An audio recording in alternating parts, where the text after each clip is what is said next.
ఇలా వీళ్ళు రౌండ్ తిరగంగానే వాళ్ళతో పాటు రౌండ్ తిరుగుతున్నాడు కృష్ణుడు. ఇలా చూసేసరికి వాళ్ళందరూ కొద్దిగా ఏమంటాం అహంకారం వచ్చిందట. అబ్బా! మాకంటే అదృష్టవంతులు ఇంకెవరైనా ఉన్నారా? అన్న మరుక్షణం కృష్ణుడు మాయమైపోయాడట. అలా మనసులోకొచ్చింది భావన. మాకంటే గొప్పవాళ్ళున్నారా? కృష్ణుడు ఇంత సాంగత్యం లభిస్తుంది ఆ నృత్యములో అనుకోంగానే కృష్ణుడు మాయం. ఎప్పుడైతే మాయమైపోయారో ఇది కూడా ఒక లీలండి. వాళ్ళకి నిజంగా అహంకారం ఉన్నది, ప్రౌడ్‌గా ఫీల్ అయ్యారని కాదండి. ఇది భగవంతుడు ప్రేమ ముందు ముందు తెలుస్తది. ఈ సీన్ క్లైమాక్స్‌కొచ్చేంత వరకు. ఎప్పుడైతే కృష్ణుడు మాయమైపోయారో వీళ్ళకసలు ఏమి చెయ్యాలో తోచలేదండి. కృష్ణుడెక్కడున్నాడు? కృష్ణుడెక్కడున్నాడు? కృష్ణుడెక్కడున్నాడు? చెట్టుని అడుగుతున్నారట, పుట్టిని అడుగుతున్నారట, రాయిని అడుగుతున్నారట, రప్పని అడుగుతున్నారట, పువ్వుని అడుగుతున్నారట, ఆకుని అడుగుతున్నారట. ఎక్కడ చూసినా సరే కృష్ణుడి కోసం ప్రతి చోట వెతుకుతున్నారట. సీతమ్మ తల్లి కనిపించకపోతే రామచంద్రుడు ఎలా ఎతికాడండి? ఇది ప్రేమ స్వభావం అండి. భగవానుడికి భక్తుల పైన ప్రేముంటుంది. అంతే ప్రేమ భక్తులకి భగవానుడి పైనుంటుంది. ఆ! ప్రేమ లేకుండా మీరేమైనా పర్వాలేదు, భక్తులకి ఏమైనా పర్వాలేదు అనేవాడు భగవంతుడేనా అండి? మన భగవానుడు ఏడిచాడట. సీతమ్మ కోసం పరిగెత్తాడట. ఆ! ఎందుకంటే అంత ప్రేమ నిరంతరము కాపాడాలి ఒక దీక్ష. వ్రతము. భగవానుడు ఒక వ్రతం చేస్తున్నాడట. మనందరం ఎన్నో వ్రతాలు చేస్తున్నాం. భగవానుడు వ్రతం చేస్తున్నాడట. ఏం వ్రతం? అంటే భక్తులతో నేనెప్పుడుంటాను. ఆ! భక్తులకి ఎంత ప్రేమ భగవానుడు అంటే తిరుగుతున్నారట. ఎక్కడున్నారు? ఎక్కడున్నారు? కృష్ణుడెక్కడున్నాడు? కృష్ణుడెక్కడన్నాడు? అందరిని అడుగుతున్నారట. మా కృష్ణుడెక్కడున్నాడు? ఇక్కడ కృష్ణుడు దొరకకపోతే అలానే కృష్ణుడి యొక్క భావనతో ఒక గోపిక కాళీయుడైతే ఇంకో గోపిక కృష్ణుడిలాగా నృత్యం చేస్తున్నాడట. ఇంకొక గోపిక గోవర్ధనంలాగా చేస్తే ఇంకో గోపిక కృష్ణుడిలాగా నిలబడి గోవర్ధనోద్ధరణలు చేస్తున్నాడట. ఇంకో గోపిక ఇంకొంతమంది గోపాల బాలులు కలిసి గోపికలందరూ కలిసి కృష్ణుడు గోపాల బాలులు ఎలా అయితే కూర్చొని ఆహారాన్ని అలా కృష్ణుడి యొక్క లీలలలో నిమగ్నమైపోయారట. నిమగ్నమైపోయి వెతుకుతూ ఎప్పుడైతే ఎళ్తారో అప్పుడు 4 పాద చిహ్నములు కనిపిస్తున్నాయటండి. అప్పుడు అర్థమైందట. ఓహ్! కృష్ణుడు కేవలం మాయమవ్వలేదు.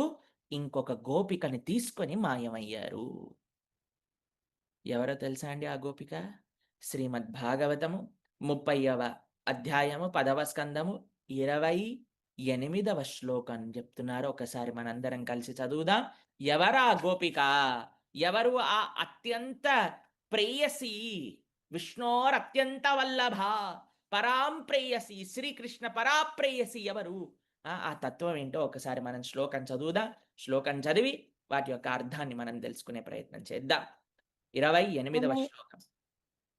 అనయాराधितो नूनं भगवान् हरिरीश्वरः यन्नो विहाय गोविन्दः प्रीतो यामनयद्रः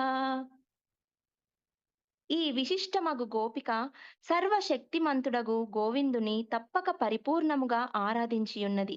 కనుకనే అతడు మిగుల ప్రీతి చెందినవాడై మనలను విడిచి ఆమెను ఏకాంత ప్రదేశమునకు కొనిపోయినారు. ఎవరట ఆ గోపిక? మిక్కిలి అత్యంత కృష్ణుడి యొక్క ప్రేయసి అట. అత్యంతంగా కృష్ణుడిని ఆనందింపబడే గోపిక అట.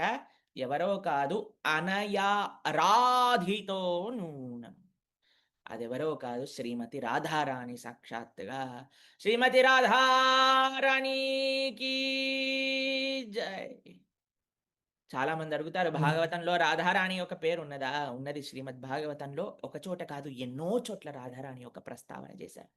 కానీ శుకదేవ గోస్వామి డైరెక్ట్‌గా రాధారాణి యొక్క పేరు చెప్పలేకపోయారండి. ఎందుకో తెలిసినా? శ్రీమతి రాధారాణి దగ్గర 2 చిలకలు అత్యంత ప్రియమైన 2 చిలకలు సుక, సారి అని.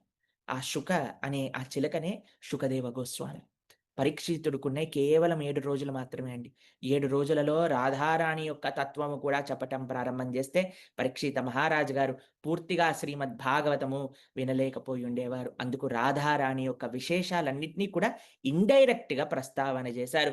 అనంత కోటి విష్ణులోక నమ్ర పద్మజార్చితే హిమాద్రిజాపులో మజా విరించి జాబరప్రదే అపార రిద్ధి సిద్ధి దిగ్ధ సత్పదాంగులీనకే కదా కరిష్యసి మమ కృపాకటాక్షభాజనం. మఖేశ్వరి క్రియేశ్వరి స్వదేశ్వరి సురేశ్వరి త్రివేద భారతీశ్వరి ప్రమాణ శాసనేశ్వరి రమేశ్వరి క్షమేశ్వరి ప్రమోదకాననీశ్వరి వ్రజేశ్వరి వ్రజాధిపే శ్రీరాధికే నమోస్తుతే.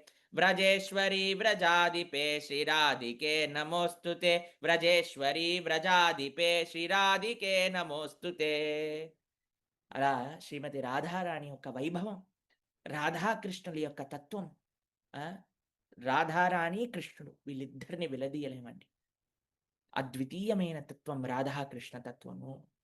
ఆ వివిధ ఆచార్యులందరూ కూడా ఆ రాధారాణి యొక్క వైభవాన్ని నింబరక సాంప్రదాయంలో, వల్లభ సాంప్రదాయంలో, గౌడీయ సాంప్రదాయంలో